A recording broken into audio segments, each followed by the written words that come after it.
मूर्ख वैद्य। क्या आपने कभी सुना है किसी ऐसे वैद्य के बारे में जो बीमारियों का इलाज करने के बजाय और मुसीबत खड़ी कर देता था? सोचिए, अगर इलाज से ठीक होने की जगह जान ही चली जाए तो क्या होगा? आइए पढ़ते हैं एक ऐसे ही मूर्ख वैद्य की कहानी। कई साल पहले एक गांव में एक युवा आदमी रहता था जो बहुत आलसी था। वह अमीर बनना चाहता था, लेकिन मेहनत करना उसे बिल्कुल पसंद नहीं था। वह ऐसी नौकरी की तलाश में था जो उसे बिना मेहनत के अमीर बना दे। उसने कई उपाय सोचे, पर उनमें से कोई भी उसे अच्छा नहीं लगा। एक दिन वह गांव के चौपाल पर बैठा चाय पी रहा था। तभी उसने देखा कि एक आदमी किसी दूसरे गांव से अपने ऊंट को लेकर आ रहा है।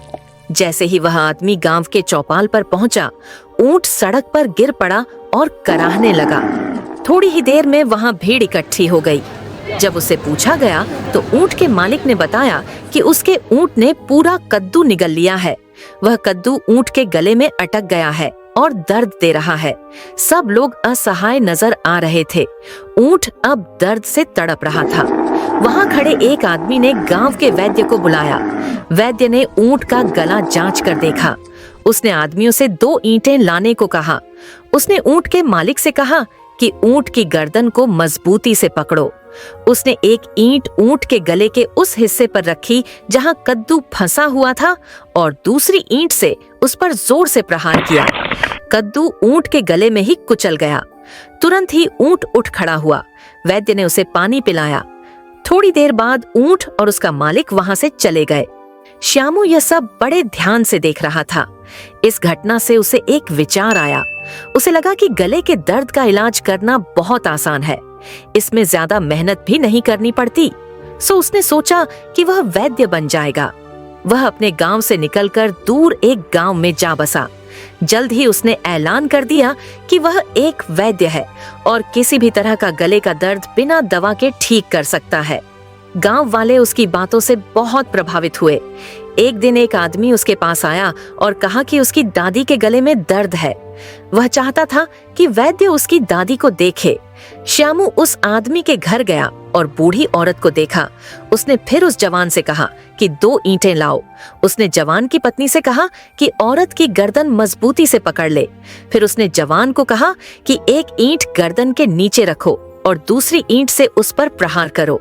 जैसे ही जवान ने ऐसा किया, बूढ़ी औरत की वहीं मौत हो गई। परिवार वाले बहुत दुखी हुए। वे सब वैद्य पर गुस्सा हो गए और उसे मारने लगे। वह किसी तरह अपनी जान बचाकर गांव से भाग गया। श्यामू ने सोचा कि बूढ़ी औरत की मौत बुढ़ापे की वजह से हुई है। उसने यह महसूस नहीं किया कि उसकी दवा मनुष्यों के लिए नहीं थी। उसने दूसरे गांव जाकर फिर से वैद्य बनकर काम करने का निश्चय किया। फिर उसने अपने को वैद्य घोषित किया। एक दिन एक औरत अपने 2 साल की बेटी को लेकर आई। बच्ची को टॉन्सिल की बीमारी थी। इस बार भी उसने वही इलाज शुरू किया। उसने एक ईंट लड़की की गर्दन के नीचे रखी और दूसरी ईंट से उस पर जोर से मारा। बच्ची तुरंत मर गई। माँ जोर जोर से रोने लगी। गांव वाले वहां इकट्ठा हो गए। जब उन्हें बच्ची की मौत का कारण पता चला तो वे वैद्य पर गुस्सा हो गए। उन्होंने उसे पीटा और गांव से बाहर भगा दिया। श्यामू फिर दूसरे गांव में पहुंचा। उसने वहां भी ऐलान किया कि वह वैद्य है और गले का कोई भी रोग बिना दवा के ठीक कर सकता है। लोग प्रभावित हुए। कुछ दिनों बाद गांव के मुखिया ने उसे बुलाया। उसका 7 साल का बेटा कांटा निगल गया था और दर्द से तड़प रहा था। श्यामू जब गांव पहुंचा तो उसे पहचाना गया। वह आदमी दरअसल पहले गांव के मुखिया का साला था। उसने श्यामू को पहचान लिया और तुरंत उसके इलाज की बात सबको बता दी। तभी दूसरे गांव का आदमी भी वहां आ गया, जिसकी दादी श्यामू की वजह से मर गई थी। उसने भी अपना दुखड़ा सुनाया। अब गांव वालों को सब समझ आ गया। वे बहुत गुस्सा हो गए। उन्होंने श्यामू को बुरी तरह पीटा और उसे गांव से बाहर निकाल दिया। यह श्यामू के वैद्य बनने की कहानी का अंत था। कहानी से शिक्षा: बिना समझदारी और ज्ञान के किया गया काम हमेशा नुकसान पहुंचाता है। इसलिए हमें कभी भी आधे अधूरे ज्ञान पर घमंड नहीं करना चाहिए।